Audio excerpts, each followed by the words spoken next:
Et ce qui s'est passé ici, on a vu l'inverse de ce qu'il devait, au fond, être le rassemblement du 1er mai. Des gens ont attaqué un hôpital. C'est un homme, c'est mon fils. Assume, du coup. Oh là là. C'est un autre putain.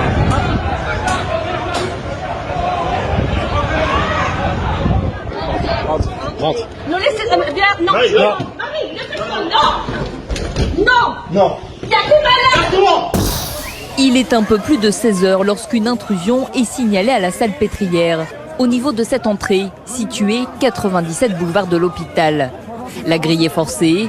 Des dizaines de personnes sont dans l'enceinte de l'établissement. On est passé au bord d'une catastrophe. Vous vous rendez compte, si on avait fait les titres, si j'étais là ce matin devant vous pour expliquer qu'il y a des patients qui ont été bousculés et qui ont pu mourir au sein d'un des meilleurs hôpitaux d'Europe à cause d'une intrusion.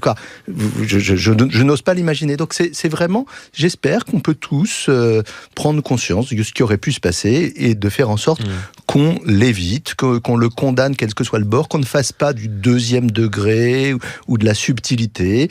Ils ne sont donc pas venus pour se cacher ou se protéger, ils sont venus pour attaquer votre hôpital. C'est comme ça que vous percevez ce qui s'est passé? Écoutez, moi je ne peux pas dire quelles étaient les intentions de ces personnes. Encore une fois, mon obsession... Il y a une différence entre une intrusion qu'on ne devrait de toute façon jamais faire dans un hôpital et ce qui finit par ressembler à une attaque.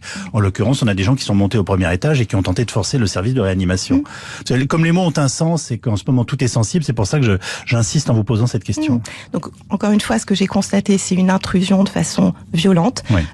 Non maîtrisée de notre part, et effectivement une tentative de plusieurs dizaines de personnes de forcer la porte d'un service de réanimation. Qu'est-ce qui s'est passé en France pour qu'on en arrive là, pour que quelques dizaines de personnes en arrivent à attaquer un hôpital? Le personnel soignant a été exemplaire à la Pitié-Salpêtrière avec un sang-froid remarquable. Ils ne sont quand même pas préparés à ce que des individus ultra-violents viennent, mais il y a en effet un fond de violence dans notre société, avec aussi des hommes et des femmes politiques qui ont légitimé ces violences.